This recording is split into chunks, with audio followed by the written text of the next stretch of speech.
how are you all? It's me Priyanka, your UPSC mentor, your UPSC Sathi. So let's begin today with Science and Technology lecture number 1. We will cover the base to advanced, basic to advanced, everything which we will see in the Science and Technology. ठीक है, और मेरा जो medium रहेगा आपसे interact करने का वो इंग्लिश रहेगा, यानी कि हम पढ़ेंगे इंग्लिश में और बात हिंदी और इंग्लिश के साथ करेंगे. ठीक. So in the Science and Technology, first of all we will discuss about the chapter 1, which is the fundamental unit of life. Everyone knows कि हमने नीचे के जो स्टैंडर्ड होते हैं तो हमें पढ़ा रहता है ये सब, और यही यूपीएससी का बेसिक है साइंस एंड टेक का. सो सबसे पहले हम यहीं से स्टार्ट करेंगे, और सबको पता ही रहता है कि जो हमारा मतलब बेसिक थिंग है हमारे बॉडी में जो यूज़ होती है वो है सेल. सेल के बिना कुछ नहीं हो सकता हमारी बॉडी में. Every organ is made up of cell, और every tissue is also made up of cell. तो first of all we will discuss about how we know about the term cell. हमारे आसपास ये सेल टर्म आया कहाँ से. तो उसके लिए हम एक टाइमलाइन ड्रॉ करेंगे ताकि हमें समझने में इजी रहे. सबसे पहले सेल की डिस्कवरी जो की थी वो रॉबर्ट हुक ने की थी. So we will write here the Robert Hooke, और वो हुई थी 1665 के टाइम. ठीक है. रॉबर्ट हुक ने क्या किया था, जो कॉक होती है वाइन बॉटल की, आपने देखी होगी कॉक होती है, उसके ऊपर उसके अंदाजे से जो कॉक में सेल्स टाइप का बना होता है उस चीज़ को ध्यान में रखते हुए उन्होंने उस चीज़ को सेल ऐसा एक नाम दिया. मतलब आप समझ सकते हैं कि कोई ऐसी चीज़ है बहुत सारी जिससे मिलकर कोई एक चीज़ बनी है, उस एक पर्टिकुलर चीज़ को उन्होंने सेल नाम दे दिया. आपको मैं अपने खुद के hand written notes at the end provide कर दूंगी, पीडीएफ भी आपको उसकी मिल जाएगी, तो उसके बारे में टेंशन नहीं लेना है. तो मैंने क्या बताया आपको कि एक जो बेस थिंग होती है हमारी बॉडी की वो रॉबर्ट हुक ने एक कॉक की मदद से हमें डिफाइन करने की ट्राई की. उसके बाद आता है लिवान हॉक. जो लिवान हॉक है उनकी डिस्कवरी हुई थी 1674 में, और उन्होंने डिस्कवर किया था जो फ्री लिविंग सेल है पॉन्ड वाटर. उन्होंने एक, आप ऐसे समझो कि एक माइक्रोस्कोप, उनके पास माइक्रोस्कोप था, बेटर माइक्रोस्कोप था. इस टाइम तक माइक्रोस्कोप की डिस्कवरी हो चुकी थी, मतलब उतना एडवांस भी नहीं था लेकिन उनके पास माइक्रोस्कोप था. तो उन्होंने जो पॉन्ड वाटर होता है यानी कि तालाब का एक पानी का सैंपल लिया, उसको माइक्रोस्कोप के नीचे रखा, और उसमें क्या उन्होंने डिस्कवर किया फ्री लिविंग सेल. किसमें से? पॉन्ड वाटर में से. तो उसके बाद जब ये फ्री लिविंग सेल हमें मिल गया पॉन्ड वाटर के में, ये एक डिस्कवरी है, ये एक क्रोनोलॉजी है डिस्कवरी की जो मैं आप लोगों को बता रही हूँ. ठीक है. उसके बाद 1831 में रॉबर्ट ब्राउन आए. इनका नाम शायद काफ़ी सारे लोगों ने सुना भी होगा. रॉबर्ट ब्राउन ने न्यूक्लियस डिस्कवर किया. आप सबको पता होता है कि हमारा एक सेल होता है, सेल में प्लाज्मा मेम्ब्रेन होता है, उसके अंदर एक न्यूक्लियस होता है, न्यूक्लियस के अंदर डीएनए होता है जो हमारे जीन्स को ट्रांसफ़र करता है एट्सेट्रा. वो हम आगे देखेंगे. लेकिन हाँ, फिर रॉबर्ट ब्राउन आए जिन्होंने डिस्कवर किया न्यूक्लियस को. तो इनकी डिस्कवरी न्यूक्लियस की है. आप लोग याद रखिएगा कि न्यूक्लियस की डिस्कवरी अगर किसने की तो रॉबर्ट ब्राउन ने.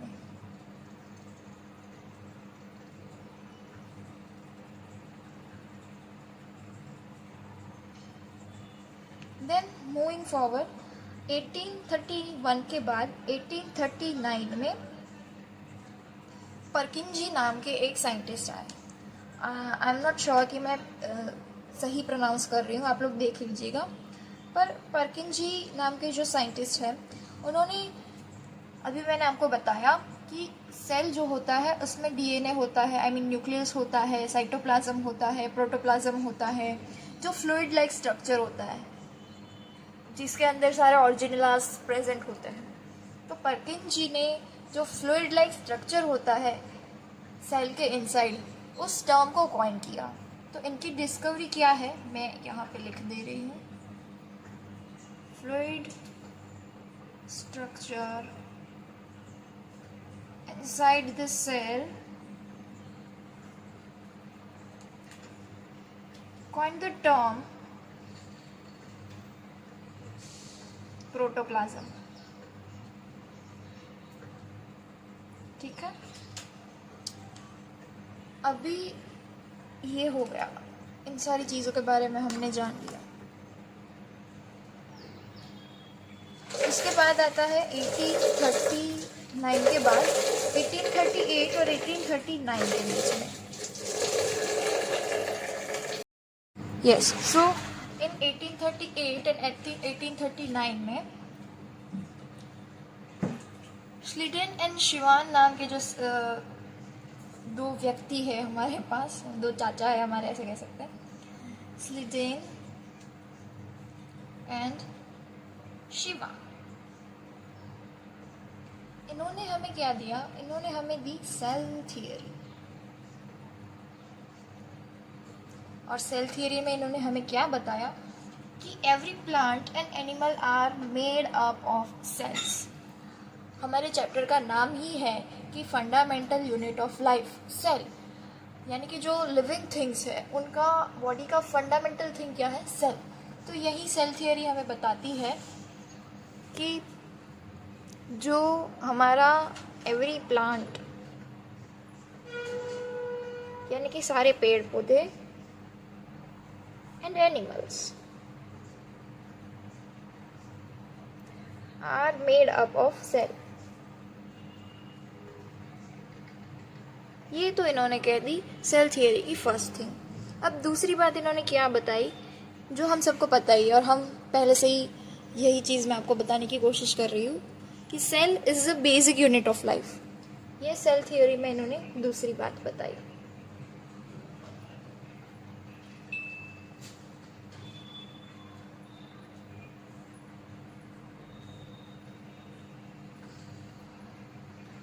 ये हो गया। अभी मेरे पास आगे जगह नहीं है, आप स्ट्रेट फॉरवर्ड ही लिखेगा।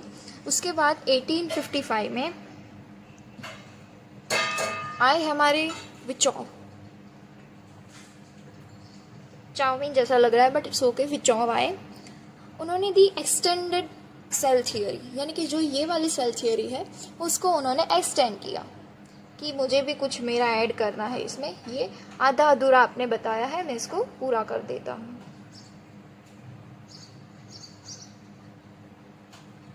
और उन्होंने एक्सटेंडेड सेल थियरी दी जो कि क्या है कि जो सारे सेल्स बने हुए होते हैं वो कैसे बने होते हैं।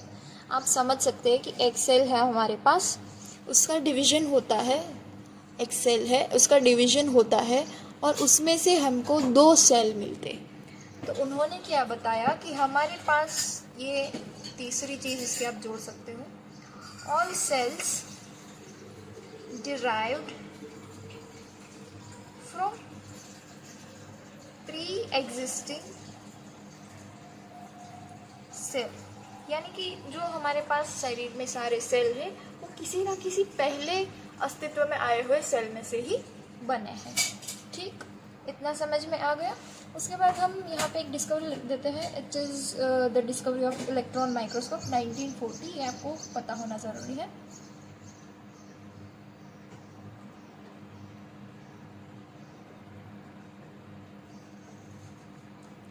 अभी हम सेल के बारे में थोड़ा और डिटेल में जानने की कोशिश करेंगे। आई होप आपको दिख रहा है। हाँ, तो सेल को हम यहाँ पे लिखेंगे क्या है सेल, ये मैं आपको याद करवा के ही छोड़ूंगी। Cell is the functional unit of life. अगर आपको ज़िंदा रहना है, अगर आपको ज़िंदा रह के बॉडी को फंक्शनली, फुल्ली फंक्शनली तरीके से काम करवाना है तो आपके पास क्या होने चाहिए? सेल्स होने चाहिए। अभी मैं आपको 2 टाइप के सेल्स के बारे में बताऊंगी जो कि हमने सेल थियरी में पढ़ा। एक होता है प्लांट सेल, एक होता है एनिमल सेल। ठीक है, तो प्लांट सेल और थोड़ा टेढ़ा हो गया, कोई बात नहीं, दूसरी पेन से ट्राई करेंगे। हाँ, ये बन जा। हाँ, तो ये हो गया हमारा प्लांट सेल और ये हो गया हमारा एनिमल सेल। ठीक है, मैं लिख भी देती हूँ आपको कंफ्यूज ना हो इसलिए।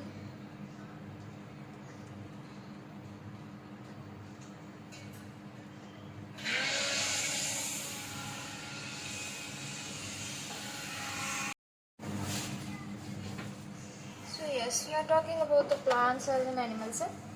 तो सबसे पहले हमें क्या पता है कि दोनों ही सेल में हमारे पास क्या होता है? न्यूक्लियस। तो हम सबसे पहले न्यूक्लियस ही बनाएंगे, जो हमें पता है वही बनाना है सबसे पहले। तो ये हो गया हमारे पास क्या? न्यूक्लियस।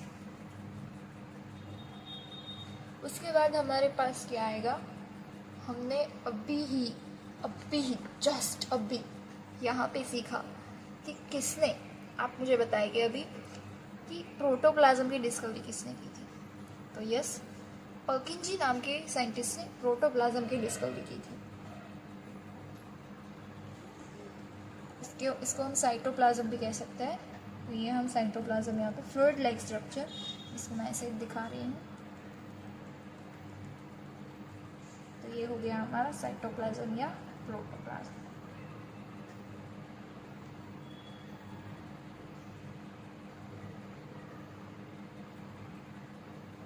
उसके बाद यहाँ पे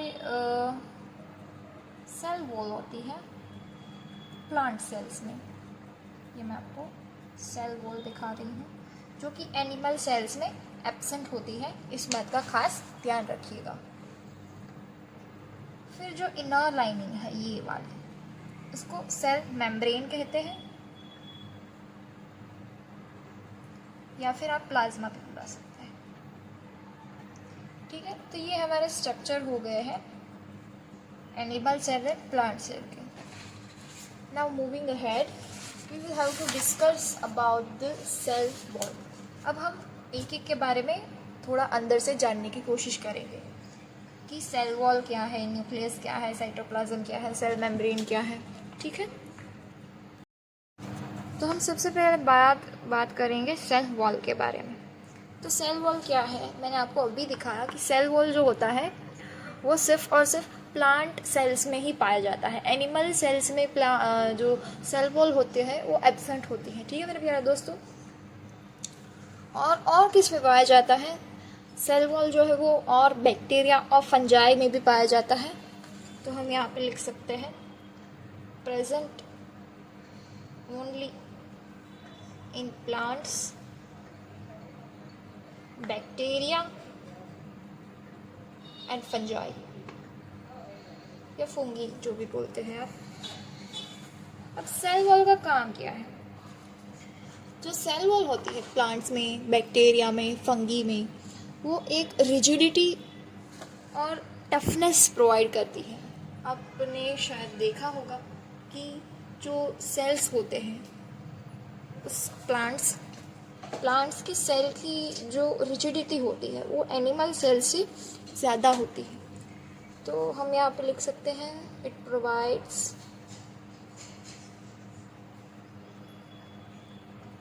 रिजिडिटी एंड टफनेस, क्योंकि animal one to other place पे मूव कर सकते हैं, प्लांट्स नहीं कर सकते।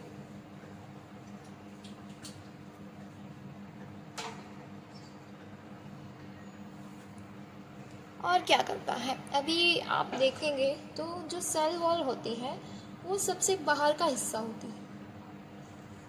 तो बाहर का हिस्सा ही शेप एंड स्ट्रक्चर डिसाइड करेगा, सही है। अगर मैं इसे ऐसे मोड़ दूँ, ऐसे कुछ मोड़ दूँ मैं, तो इसका स्ट्रक्चर और शेप अलग नहीं हो जाएगा। तो इसका मतलब कि जो शेप है वो किससे आती है, सेल वॉल से आती है। अगर कोई आपको पूछे कि प्लांट सेल्स की जो शेप है वो कौन डिसाइड करता है या किससे मिलती है, तो वो हमें मिलती है सेल वॉल से। अब ये तो आपको पता ही होगा कि सेल वॉल जो होता है एक नॉन लिविंग स्ट्रक्चर है, it is not a living structure. ठीक है,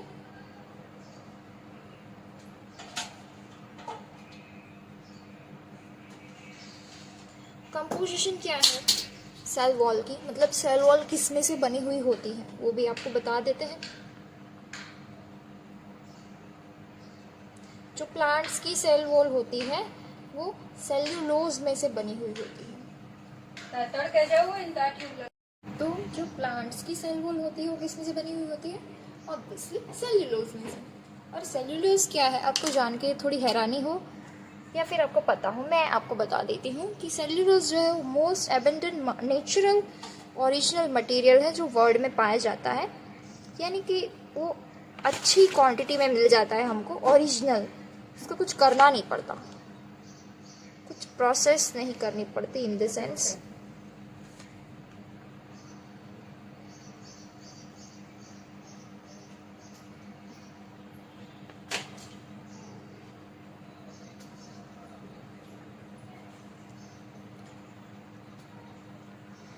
फॉर एग्जांपल हम सेल्यूलोज किस किस में देखने को मिल जाता है, तो कॉटन है, वुल है, वुड है, पेपर है, एक्सेट्रा। इसमें आपको सेल्यूलोज देखने को मिल जाता है। और ये आप सभी देख सकते हैं कि ये तीनों चीज़ें प्लांट्स में से ही एक्सट्रैक्ट होती हैं। अब जो आल्गी होती है, आल्गी मतलब माने लील, जो आप शिवाड़ बोलते हैं, विंटर मॉनसून में ऐसे जो जमा हुआ पानी होता है एक जगह पे, आपको देखने को मिल जाएगी ग्रीन कलर की। उसकी सेल वॉल भी सेल्यूलोज से ही बनी हुई होती है। और जो फंजी होती है उसकी काइटिन से बनी हुई सेल वॉल होती है। आप याद रखिएगा कि जो फंगी होती है उसकी सेल वॉल काइटिन की बनी हुई होती है। और जो सेल वॉल होती है वो क्या होती है, फ्रीली परमिएबल होती है। परमिएबल का मतलब क्या है आप लोग जानते होंगे, अगर नहीं जानते तो मैं बता देती हूँ कि ये आपके पास कोई एक स्ट्रक्चर है, आप एक बोर्ड मान लीजिए, उसमें से आप छेद कर दीजिए ऐसे, इसमें से आप कुछ भी पास कर सकते हो, मतलब कुछ भी जो सेल वॉल को नीड है उसमें से पास हो जाएगा। परमिएबल का मतलब है एक जगह से वो दूसरी जगह आसानी से जा सकता है। एज अ बैरियर वो वर्क नहीं करेगा। ठीक है, अभी आज के लेक्चर का हम लास्ट टॉपिक पढ़ लेते हैं, जो कि है प्लाज्मा मेम्ब्रेन या फिर सेल मेम्ब्रेन।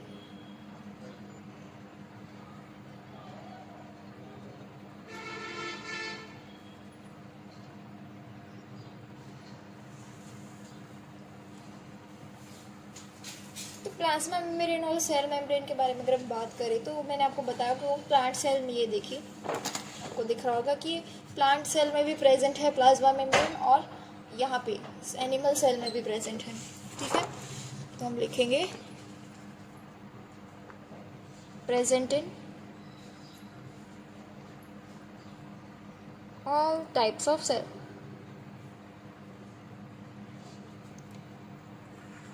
अभी जो ये प्लाज्मा मेम्ब्रेन है वो सेल वॉल की तरह मतलब सब कुछ नहीं जाने देता उसके अंदर, सेल के अंदर। जो प्लाज्मा मेम्ब्रेन है वो अपनी मन मर्जी की करता है। उसे लगा कि हाँ ये सेल के लिए ठीक है तो उतनी चीज़ें ही जाने देगा, यानी कि वो सिलेक्टिवली परमिएबल है। वो कुछ कुछ चीज़ें ही पास आउट होने देता है अपने अंदर से सेल के अंदर तक।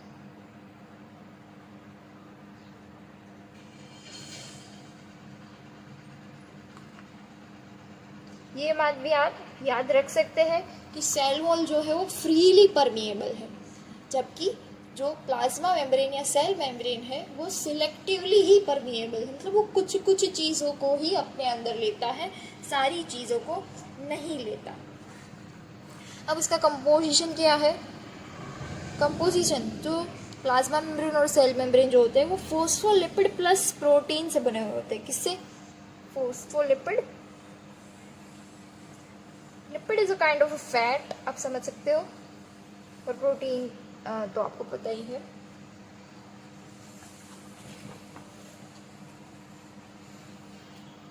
अभी जो परमिएबिलिटी है वो कितने टाइप की होती है वो मैं आपको एक बार बता देती हूँ, आपको नोट्स में मिल जाएगा, मैं यहाँ पे लिख नहीं रही हूँ।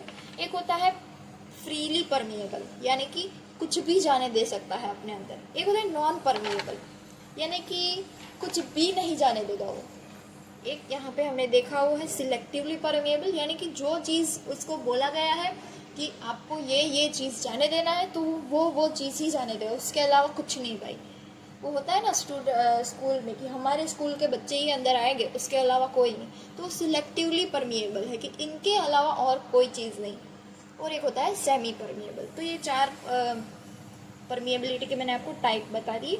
अब इसका मैं थोड़ा आपको एक आइडिया दे देती हूँ कि ये किस टाइप का कंपोजिशन होता है। इस टाइप से आप देख सकते हो कि ये जो है अंदर वो लिपिड है और ऊपर नीचे प्रोटीन की लेयर देखने को मिल जाती है आपको, ये प्रोटीन है दोनों। ठीक है, तो ये प्लाज्मा मेम्ब्रेन या सेल मेम्ब्रेन की कंपोजिशन आप देख सकते हैं। सो फ्रेंड्स, आज के लिए इतना ही। Thank you so much for watching. Take care. और पढ़ते रहिएगा। मेरी कोशिश ये है कि मैं आपको यूपीएससी के सारे सब्जेक्ट्स बेसिक टू एडवांस एक ही चैनल पे अवेलेबल करवाऊँ 1 बाय 1। कोशिश तो यही रहेगी। अगर आपका सपोर्ट रहा तो हम इसे ज़रूर जारी रखेंगे, क्योंकि सारे बच्चों को चांस मिलना चाहिए पढ़ने का। सो मैं ट्राई कर रही हूँ कि आप तक सारी चीज़ें अवेलेबल करवाऊँ जो जो मुझे पता है। So thank you so much for watching. Bye.